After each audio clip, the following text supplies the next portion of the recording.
This looks easy until you slow it down. The reverse lunge with a slider is something that does get utilized as an exercise for good hip and thigh strengthening for endurance athletes. However, it is something that I do see on social media, I do see in the public, that does get exposed for a couple of faults that I'm going to go over today to make sure that you do it correctly at home.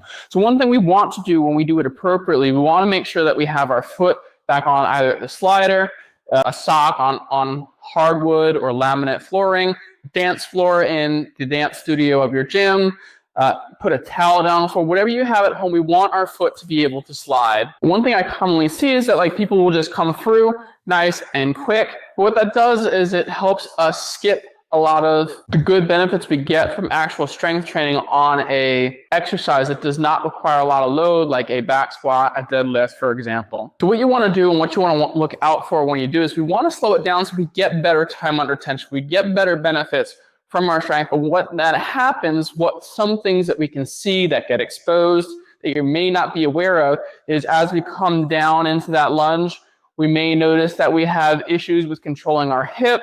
We may notice that our hips are shifting off to the side, or we're having a drop in the hip. Or as we're coming down into that bottom position, as we pull out, we may notice that we're pushing through our calf, letting our heel rise off the ground. Not all good stuff. We want to make sure our feet are planted, we're nice and solid.